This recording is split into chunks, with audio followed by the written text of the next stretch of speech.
Hi, Dr. Aseem. How are you? Hi, Kalpana. I'm very good. Can you hear me okay? Yes, yes, absolutely fine. So I will just Fantastic. bring an introduction that so everyone who's joined us so far, he's a cardiologist, he's a best-selling author, he's a professor of evidence-based medicine, he's a world-renowned expert in the prevention, diagnosis, and management of heart diseases. He's also spoken extensively about diabetes and is a part of certain campaigns, fighting sugar. So let's dive straight into the chat. And I'll tell you honestly, ever since the creative has been going around, the first question everyone's asking: Western diets are worse than Indian diets. Why? What's wrong with the Indian diet? So should we straight dive into this answer? Yeah, it's a very good question, Kalpana. So I think first and foremost, I think it's important to give some perspective about the issue about diet and how that applies to India. So the Yeah. real pandemic, the real big issue, of course, the whole world is on a standstill at the moment because of COVID-19. But the real pandemic, what COVID-19 seems to be exploiting, what people seem to be having worse outcomes with, is people who have underlying chronic metabolic disease.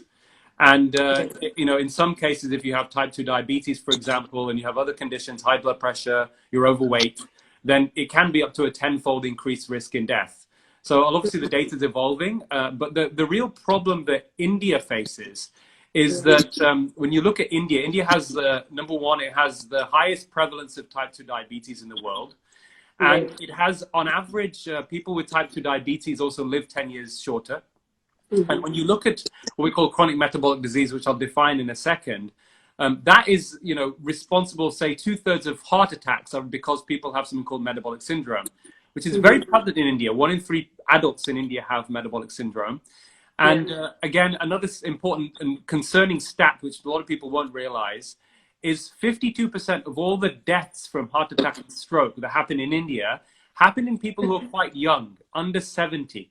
Okay, that's versus sort of less, about 23% in Western countries. So the question is, why are Indians worse affected? Now, when one looks at it, the chronic disease epidemic in India, metabolic syndrome, is very prevalent. And metabolic health is defined by 5 factors. So to have optimal metabolic health, you want to have none of these. And failure to have 3 of these basically means you're metabolically unhealthy. Now, in the Western world, in America, just to put things in perspective, only 1 in 8 people are metabolically healthy. Okay. Okay. And in India, I suspect the figures are not going to be dissimilar. So before I tell you those parameters, people of normal weight, so everybody's aware about overweight, obesity, etc. But in India, in South Asians in particular, 43% of normal weight, normal BMI, that's a body mass index between 18 and 25, are Right. metabolically unhealthy. So what that means is a huge proportion of people will have this illusion of protection and think, I'm not overweight and therefore I'm Yeah. okay. But that isn't the case in Indians. And I can talk about that in depth in a second. But I think those 5 factors, first and foremost, that people I think would be, useful to educate people on. And before I tell you this, it's important to also understand most doctors don't know this, and therefore the public aren't going to know it either. So what you want is, number one, you want your blood pressure to be ideally less than 120 over 80. You want to avoid having pre-diabetes or type 2 diabetes. So your what we call a HbA1c, your average glucose should be less than 5.7%.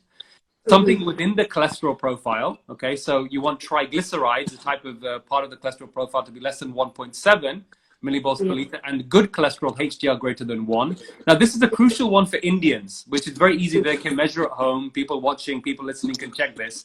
If you're Yeah. a man, your waist circumference should be less than 90 centimeters. So really less than 35 inches. And if you're Yeah. a woman, it should be less than 85. Now, a lot of people who have a so-called normal body mass index will have excess weight around their belly. I don't mean to be crude, but you kind of, the typical Indian kind of phenotype for a lot of men is kind of the fat, the pot belly with the skinny legs.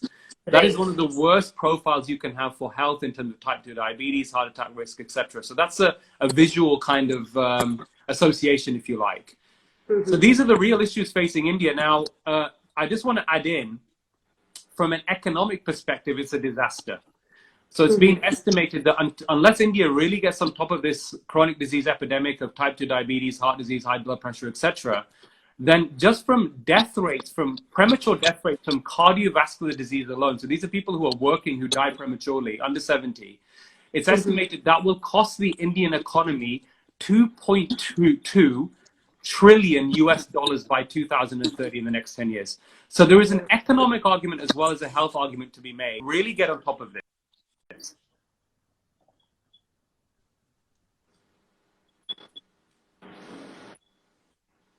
Yes. Yes, we can continue. Sorry. Yeah, so I think that's what really where we need to start. Now, when we talk about diet, obviously the title of this particular Instagram post is "What's Wrong with the Indian Diet." Right. I want to sort of just put a bit of context on that first as well. When we talk about diet, okay, I want to use the ancient Greek term where diet comes from, dieta, which means lifestyle. Okay. So let's talk about the lifestyle, the problem with the lifestyle, but diet, obviously what people eat is crucial to that. So in India, the biggest issue we have is the consumption. This is not just from looking at data. This is from my own experience as an Indian born Brit who has, spent a lot of time in India amongst relatives, who has spent a lot of time amongst Indians in the UK. So I have a very good personal insight also into what we are eating as well. Yeah, the other day I was reading your exclusive that when you lost your mom, so how you had actually drawn comparison that what was wrong with the diet, what could have saved her. So yeah, no, absolutely. So my mum, who was a doctor, practicing doctor for more than 25 years as a general practitioner, primary care doctor, sadly died very prematurely at the age of 68. And lots of factors played into it. But and she was vegetarian. She was a devout Hindu vegetarian. And one of the factors is that her particular diet as a vegetarian was not the healthiest vegetarian diet. It was full of a lot of extra sugar, snacks, and what we call refined carbohydrates. So when you look at data on Indian diet, 70% of Indian diet calories come from carbohydrates. But most of that is not necessarily from the best quality carbohydrates. They're from the poor quality carbohydrates. What does that mean? A lot of sugar, a lot of flour-based products, a lot of rice. So these are kind of the carbohydrates that lack fiber. Right. So the average Indian, Kalpana, is consuming at least 15 teaspoons of sugar a day. Not that they're adding sugar, but this is all the different types of foods, the sweet sawi, the juice, the sugary drinks, some snack foods, all of this combined. I suspect it's much higher than 15. How much should we be eating? What's the limit? Well, the first thing to say is in terms of health, you don't need any sugar at all. Okay? The optimal amount of sugar for a health perspective is 0. But the limit now recommended by the World Health Organization, which I think is particularly applicable to Indians, because we have a genetic predisposition to having more effect of these sorts of foods on our health, is no more than 5 teaspoons. So we're probably consuming at least 2 to 3 times more amount of sugar than we should be, the average adult. And of course, some people are going to be consuming a lot more than this. So that's something that people should be aware of. And I'll be doing something in the next few weeks, probably next week as well, where we're going to take particular foods. I'll be working with and doing something with an Indian doctor called Dr. Anjali Huda, who's based in Delhi. And we're going to be talking through this very specific foods to get people an idea, so people can join that. And I'll announce that through my Instagram on Lifestyle Medicine Doctor, to be done about Indian foods particularly. But sugar is a big problem. The other thing is a lot of refined carbohydrates. So a lot of white rice, a lot of breads, a lot of these snack foods that contain a lot of starch. These are particularly detrimental to glucose and insulin responses in the body, which are all linked to these diseases of high blood pressure, type 2 diabetes, etc. So that's one aspect. Now, from a dietary perspective, Kalpana, the positive news in all of this, because a lot of people I know will be saying, yeah, my type 2 diabetes runs in the family. What can I do about it? I'm middle-aged. It's never too late to change. But what I have been doing with my patients, a lot of people around the world, Anjali has been doing this as well with her patients, especially Indians, is a lot of patients, maybe up to 50% of people, can send their type 2 diabetes into remission. Essentially reverse their type 2 diabetes within weeks of just changing the diet. Now, most Indian doctors, I can tell you, are not telling their patients this. It's not deliberate. It's lack of knowledge. And of course, they get put on medications. These medications have side effects. So, I think when I speak to patients, when I ask them, what do you want? Would you ideally want to come off these medications? Would you want to reverse your type 2? Kalpana, almost consistently everybody wants to do that. So why are we not empowering people to do that? So I think that's a really important message that people need to understand. And of course, this is a condition that, takes 10 years off your lifespan, type 2 diabetes. And it's not just you die prematurely, but people suffer immeasurably for many years. Because if you have type 2 diabetes, it causes effects on all sorts of organs, not just the heart, but the eyes, the kidneys. People get kidney disease. People have effects of the nerves. There's much more increased risk of depression if you have type 2 diabetes. So a lot of these chronic health conditions that contribute to people suffering can also be quickly resolved in a lot of cases. And I think it's important that we tell people that and we empower people to do that. I think that's another important issue. One other thing that was particularly affected my mum on a vegetarian diet, and I'm very pro people eating a healthy vegetarian diet, but people also want to eat meat, and that's fine. Meat is not an issue for health. It's come from a non-processed foods. It's not an adverse effect for health. And in fact, the best source of protein comes from meat. But of course, vegetarian food, a lot of people in India are vegetarians, understandably. A lot of people in my family, extended family, are vegetarians. So I totally understand all of that. Now, the best sources of protein, which again is lacking in the Indian diet. In fact, the Indian Dietetic Association a few years ago put out a statement saying that over 80% of Indians are protein deficient. And that's a big problem for the elderly because they lose muscle mass, they lose strength. And that's also something that can contribute to deteriorating health as you get older. So best sources of protein are things like, eggs, okay, paneer, cheese, lentils, chana, these sorts of things. You need to have more of these and with vegetables and less of the rice and the floury stuff. So that's what needs to be shifted there in particular but again, I'll go into more detail with Anjali Huda next week for people to understand that. And then we talk about other lifestyle factors. So smoking. I was actually quite shocked to learn recently that almost 40% of adult males in India smoke. That's a huge problem. We've made great progress in the Western world, in the countries like the UK and Europe and America, in reducing smoking prevalence to around less than 20%, 15%, for example, now. It used to be about 50% at one stage.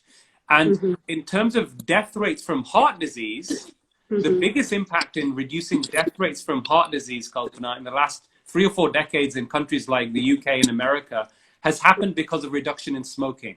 So smoking is still a major, major problem in India now. In fact, there's been an increase in smoking. And I used to tell my heart attack patients when I used to, treat these people and, going on my ward rounds, I'd operate them in the middle of the night doing emergency keyhole heart surgery the next day.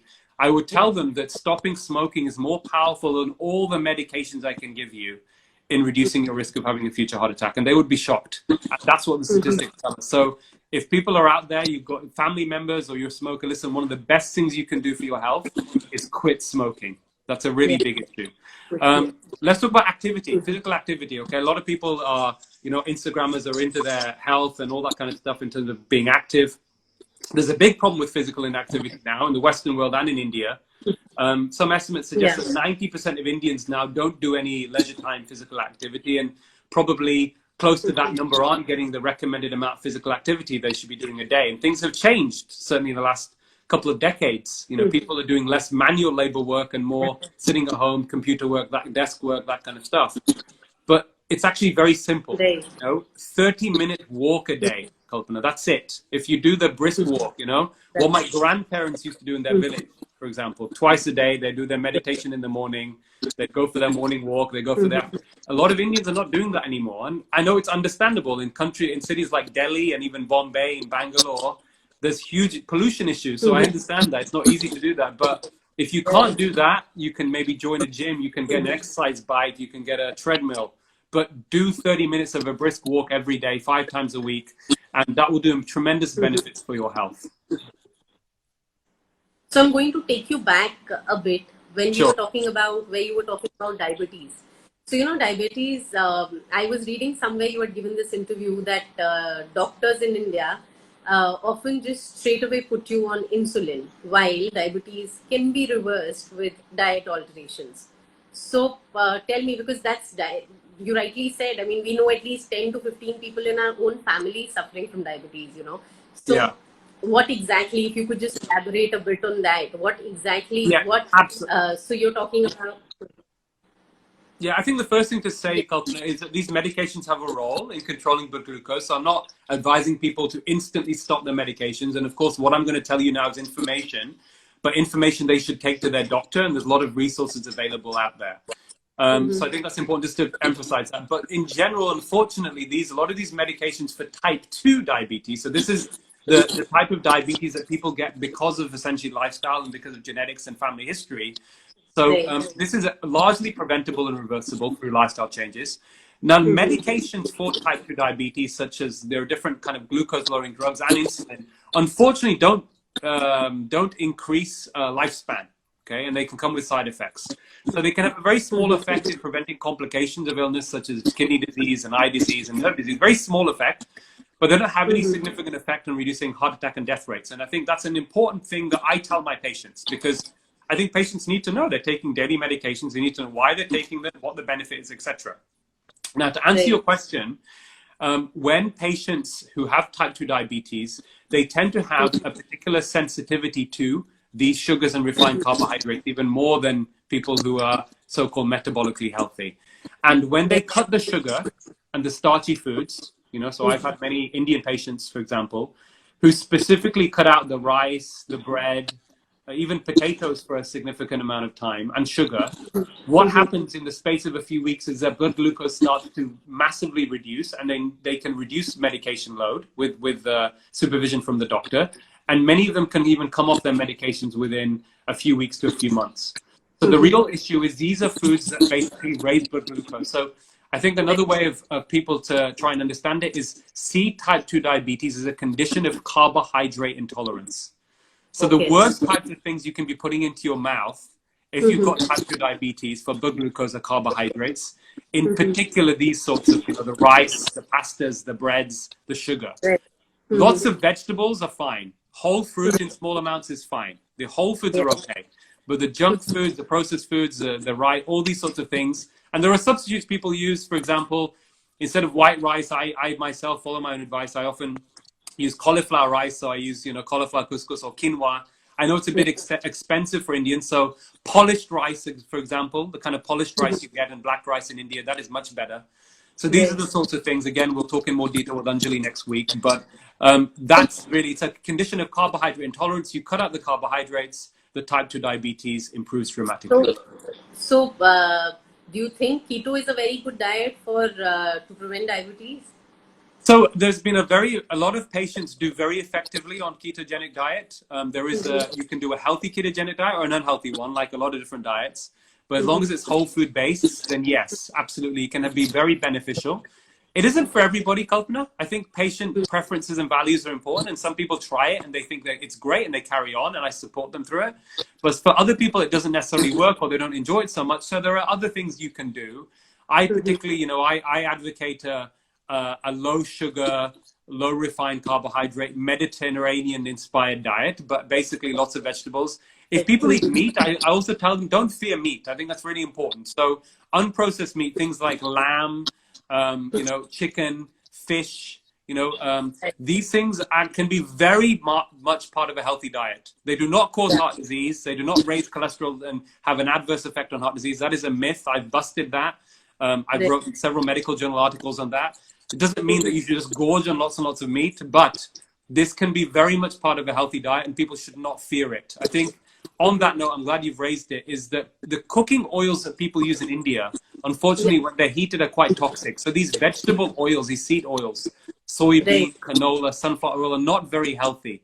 Actually, what's better is cooking in ghee, desi ghee. Even coconut oil is much healthier. When you heat these, they're very stable. These vegetable oils, when heated, they become quite toxic, even at common frying. And they produce compounds called aldehyde, which even the World Health Organization has described as being carcinogenic, and really should be avoided. People think these vegetable oils are healthy. Go back to traditional use of ghee, coconut oil. Ideally, the best olive oil is extra virgin olive oil, if you can get that. But that is the ideal sort of fat that I use for cooking. But desi ghee is much healthier than cooking in vegetable oil. Okay, someone also asked that since we are talking about this, how much should one consume in a day? How to define that? Of what? Of these oils, ghee, coconut oil. Yeah, okay. So I listen, I think, I think just as for simple cooking purposes, you eat to taste, essentially. You cook to taste. Yeah. Absolutely. Providing you cut out the sugar and starch, and this is crucial.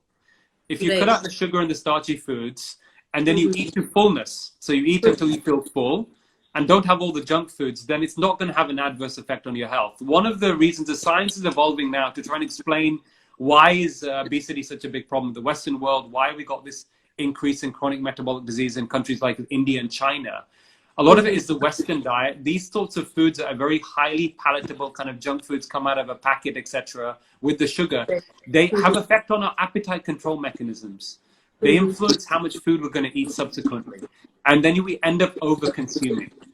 So Right. when you cut out the junk, because if you go back 30 or 40 years, Kalpana, there Mm-hmm. wasn't really any obesity or these sorts of conditions, type 2 diabetes. They were there, but not to the level that we have now.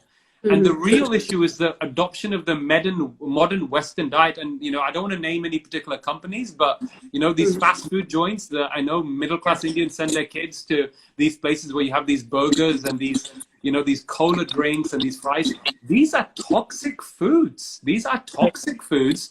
They are not part of a healthy diet. They should be a very occasional treat, maybe eaten once a month.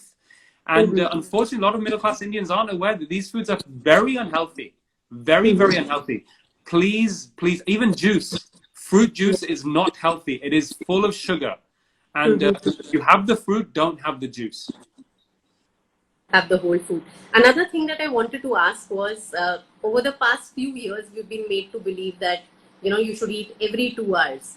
How relevant is that? Because actually, people now cite that as a reason that it's been Yeah. 2 hours.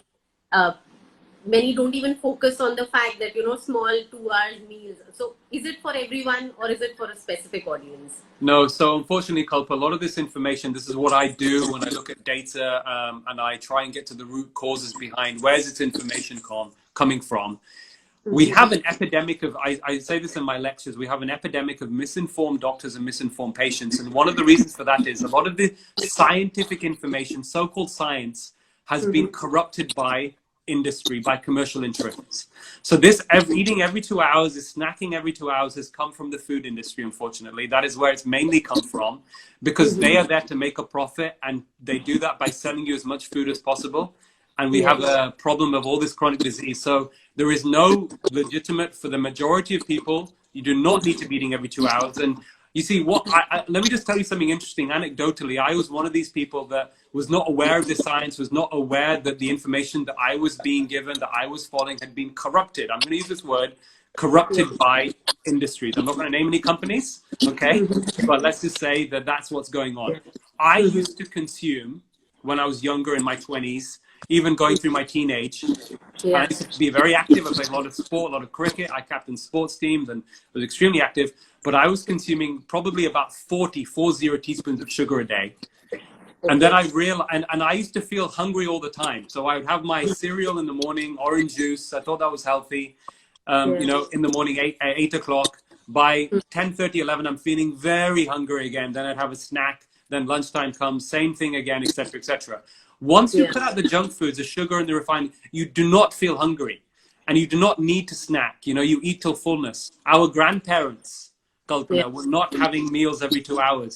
They weren't having In meals every fact, uh, nonsense. yeah, intermittent fasting is something that Dr. Anjali also quite widely speaks about. So tell us something about that. Suddenly it's become very popular in India as well. Yeah, listen. I think it's something that has a lot of interesting scientific basis, and a lot of people are following it. A lot of my patients do it. They find it's very helpful. They don't feel hungry. I think Yeah. as long as you cut out the junk foods, it's easier to do. And there is some emerging science saying that it is good for metabolic health. In essence, there are different ways of doing it. One thing I do 2 or 3 times a week is I just eat in a window between 12 p.m. and 8 p.m. And Okay. therefore I'm fasting for 16 hours. So, a lot of that is sleep time. You're fasting during sleep time. But again, yes, I think it has some metabolic benefits. If people don't, find that difficult to do, then that's fine. At the very least, just make sure you're fasting in a 12-hour window. So let's say you have dinner at say 7 p.m. or 8 p.m. Don't have breakfast again until 7 or 8 p.m. 8 a.m. the next day. So it doesn't necessarily suit everybody, but yes, there is some good science. There's A doctor called Jason Fung in Canada, who has been probably the most vocal advocate for intermittent fasting. And he's written a lot of good stuff. He's a very good friend of mine. He's a colleague. He's a nephrologist. He's a very eminent doctor. And he has a lot of good data on this, and a lot of his patients do well. A lot of my patients do well. So it's something you can do, we don't have to do. But yes, absolutely. There's no harm from it that I'm aware of. And anything about OMAD diet, the 1 meal a day diet? There are Listen, I think at the end of the day, Kalpana, is you've got to do what works for you. A lot of people who go ketogenic are able to eat 1 meal a day and they feel great. But again, you've got to see what works for you. I think the most important thing is think about what is the nutritional quality of the food you're eating. Is it low in sugar and starch? Is it full of healthy fats and protein and fiber? You know, think about what you're putting into your mouth has an impact on your body immediately in terms of how your hormones are affected, how your glucose is affected, how your brain is affected. You know, the other thing that we're learning a lot more about is the fact that your physical health and what you eat also affects mental health as well. And the people that seem to suffer from a lot of these conditions seem to also have more mental health problems. But when they improve their physical health, their mental health gets better as well. And it may be also related to the inflammatory activation of these foods on the way it affects certain markers in the bloodstream. So I think we have to think about it that way. But actually, for the majority of the population, Kalpana, it is about just eating real food, cutting out the junk, cutting out the sugar, going back to more traditional ways of eating, and then obviously being active, not smoking. You know, these are the most important things you can do for your health. But unfortunately, in India, it's a big problem. Just achieving that right now is a big issue. And a lot of that is lack of knowledge. A lot of it is because of misinformation, false advertising. You know, we have celebrity figures. You know, we have it in the UK. We have sports people who are being paid lots and lots of money to market sugary drinks, certain brands. It's absolutely scandalous. It's an absolute scandal. It's shocking. And it's killing Indians and it's wrecking the economy, and it needs to be sorted out soon. Another thing that, a lot of people had turned vegan, and suddenly we started reading news about celebrities reversing and going back to their regular diet because, they suffered from several issues. So again, these extreme diets, like you mentioned, that, vegetarian, it limits your nutrient intake. So if you have to be a vegetarian, what are the things you have to really take care of? It's a very good question, Kalpana. I'm glad you've raised it. So I think one is have more vegetables than things like white rice and, lots of breads and flour. If you're going to have a chapati, then don't have more than 1 or 2 chapatis. You can get different types of flour, of course. There are people who can afford it, can go for things like quinoa flour and make chapati and roti from that, which tastes great, by the way, because I've had it myself. And quinoa can be used, or cauliflower in terms of white rice. Have more vegetables. Protein is really important. It gets missed in a lot of these vegetarian diets as well. And it seems to be more prevalent. Protein deficiency is more of an issue amongst vegetarians. So if you can eat eggs, now, some vegetarians don't eat eggs, but eggs is one of the best sources of protein, the yolk included. Let me just reiterate, as a cardiologist, it is not going to give you a heart attack. The cholesterol in egg yolk does not raise blood cholesterol. That is a myth that myth has been busted. It is not harmful. So, you can eat 2 or 3 eggs a day. Absolutely no problem if you enjoy it.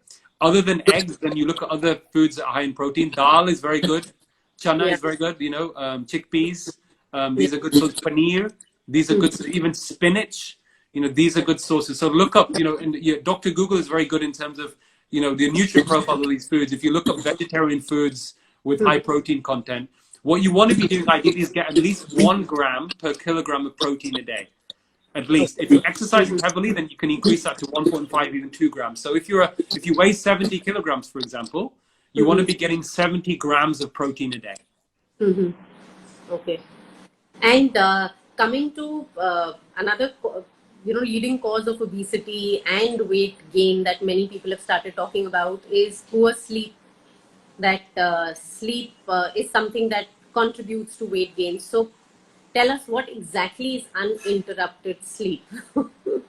Yeah, so listen, I think the data does tell us that really we should be getting at least 7 to 8 hours of sleep a night. That's ideal. Many people suffer with chronic sleep problems now. We're not getting anywhere close to that. And lots of factors play in. Some of it is overconsumption of stimulants, caffeine, for example. I think coffee is fine. It's not harmful, but if you have trouble sleeping, then don't have any chai with caffeine or coffee after midday. That's one basic, bit of advice. Sugary drinks and artificial sweeteners also can cause stimulation.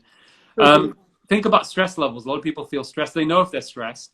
And one of the great things that India has given, I think, the rest of the world, amongst lots of things, is we are historically we are the kind of the experts, gurus on meditation and yoga.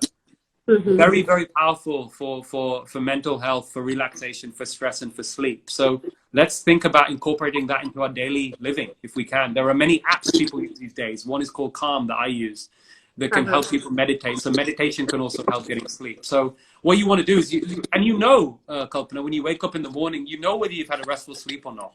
Yes. If you wake up feeling tired, you've not had a restful sleep probably, unless you've done something very exhausting the next day. So that's a very good, your own body, your own mind tells you.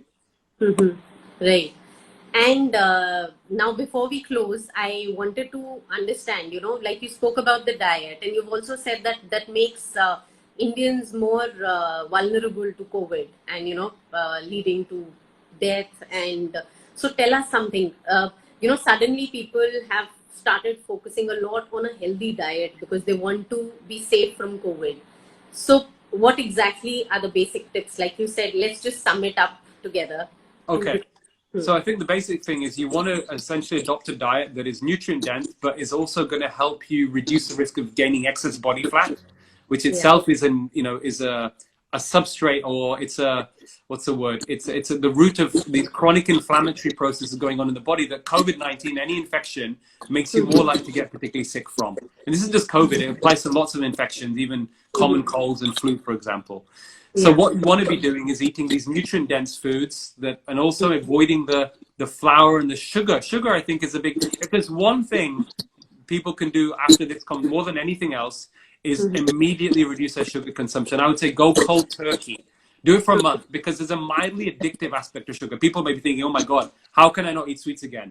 It's not about not eating sweets again. I used to be a sugar addict. When I went cold turkey for 1 month, for 28 days, completely no sugary drinks, no juice, no mithai, okay? Then I stopped craving sugar. And then I used to eat, I'll eat it very occasionally and enjoy it every so often, once a week or whatever. Then it becomes much easier. And I think that will have a big effect on people. That's one of the most important things I think people can do. And avoiding the snack and the junk foods at the same time. So just eat the 2 or 3 meals a day and avoid the snacking in between and these sorts of things. And people will find they'll feel better in themselves quickly. It's not just about the short and long-term health benefits. It's about how you feel in yourself. A lot of my female patients and friends, they feel that for whatever reason, and I haven't got a good scientific explanation for this, but they say they feel their skin gets better when they cut the sugar out. They feel their skin is better, they get less spots, less acne, all that kind of stuff. So there's lots of aspects. They mentally feel better, they feel more energized, they sleep better. There are so many different things that happen just from changing what you put in your mouth. Yeah. Thank you. Great. I'm sure there's a lot of takeaway from this chat that we had. Thank you so much for taking out time, and great talking to you. Thank you so much. Thank you, Kalpana. Just one thing to add, if people want to update on what we're going to be talking about in more detail soon, they can follow me on Instagram as Lifestyle Medicine Doctor, on Twitter as Dr. Aseem Malhotra, Facebook Aseem Malhotra, and I will be doing something with Anjali Huda in the next couple of weeks, probably a week on Monday. And we can just go into more specific foods, and we'll keep it open so people can also realize exactly a bit more detail and depth about the types of foods and the impact that this can have on patients with type 2 diabetes and heart disease, for example, as well, and people who are overweight. Lovely. We look forward to it. All right, brilliant. Thank you, Kalpana. Have a great day. Thank you. You too. Bye-bye.